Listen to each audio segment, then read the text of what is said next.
नामशे पुरुषं त्वद्यम्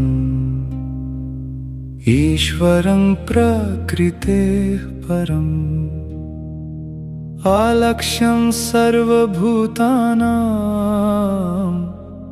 अन्तर्बहिरवस्थितम्. O Krishna, I offer my obeisances unto you because you are the original personality and are unaffected by the qualities of the material world.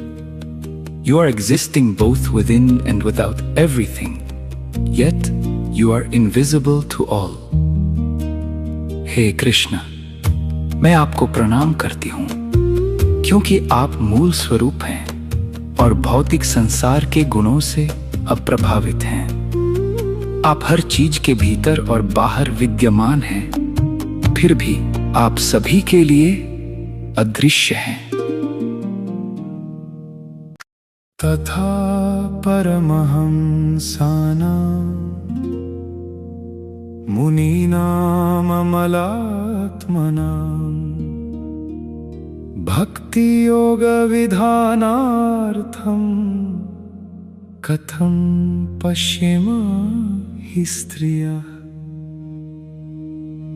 You yourself descend to propagate the transcendental science of devotional service unto the hearts of the advanced transcendentalists and mental speculators, who are purified by being able to discriminate between matter and spirit. How, then, can we women know you perfectly?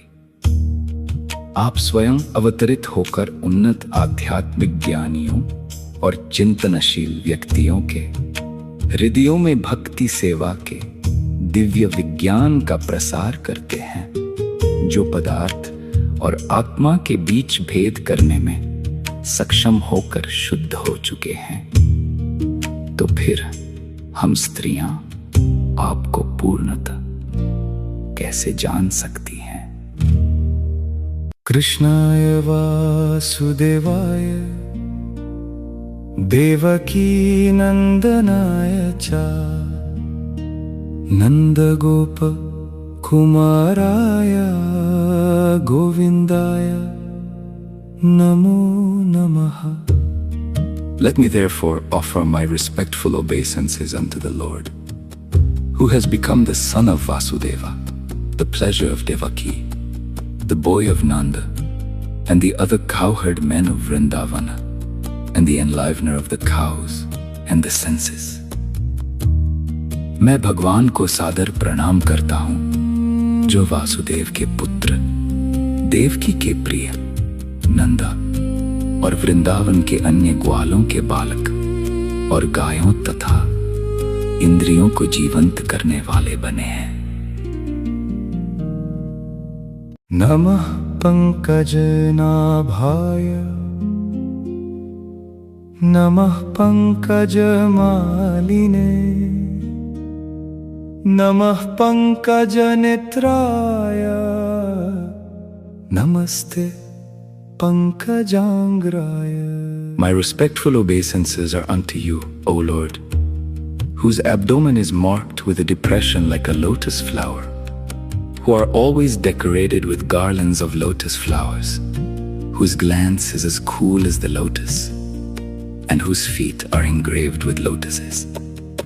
हे प्रभु, जिनका पेट कमल के फूल के समान गड्ढादार है, जो सदा कमल के फूलों की मालाओं से सुशोभित रहते हैं, जिनकी दृष्टि कमल के समान शीतल है और जिनके चरणों में कमल खुदे हुए हैं, मैं आपको सादर प्रणाम करता हूँ. यथा ऋषिकेश खलेन देवकी कंसेन रुद्धाति चिरं शुचार्पिता विमोचिताहं च सहात्मजा विभो त्वयैव नाथेन मुहुर्विपद्गणात्.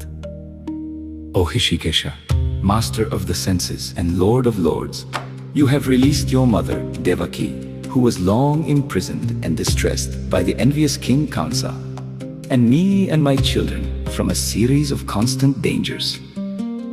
हे ऋषिकेश, इंद्रियों के स्वामी और देवताओं के स्वामी, आपने अपनी माता देवकी को, जो ईर्ष्यालु राजा कंस द्वारा लंबे समय तक कैद और पीड़ित थीं, और मुझे और मेरे बच्चों को लगातार खतरों की एक श्रृंखला से मुक्त किया है।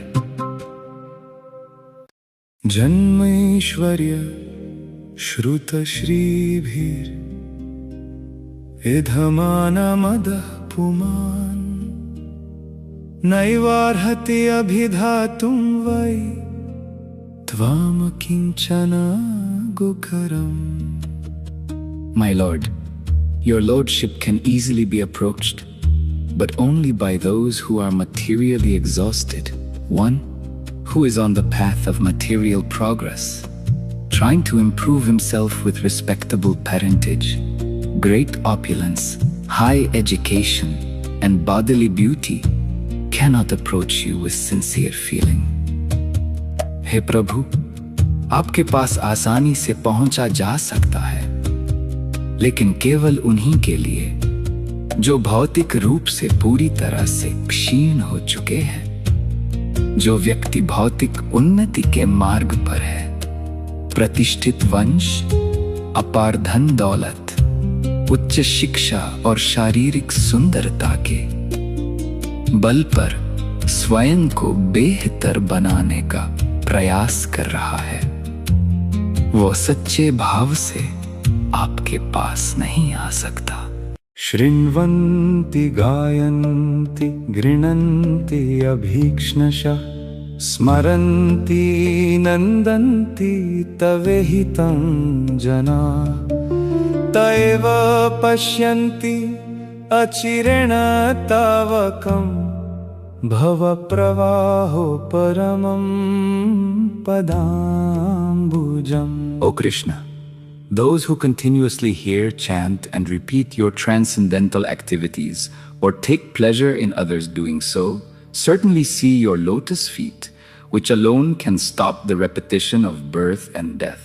हे कृष्ण, जो लोग निरंतर आपके दिव्य कार्यों को सुनते, जपते और दोहराते हैं, या दूसरों को ऐसा करते देखकर आनंदित होते हैं, वे निश्चित रूप से आपके कमल चरणों के दर्शन करते हैं, जो अकेले ही जन्म और मृत्यु के चक्र को रोक सकते हैं।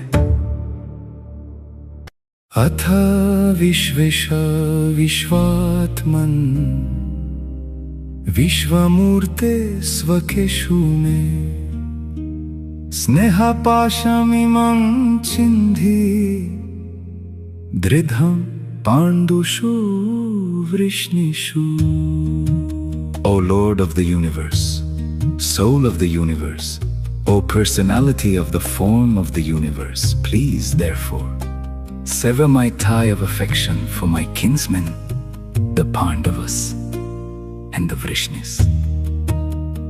हे ब्रह्मांड के स्वामी, ब्रह्मांड की आत्मा, हे ब्रह्मांड के स्वरूप के व्यक्तित्व, इसलिए कृपया मेरे पांडवों और वृष्णियों के प्रति मेरे स्नेह के बंधन को तोड़ दें।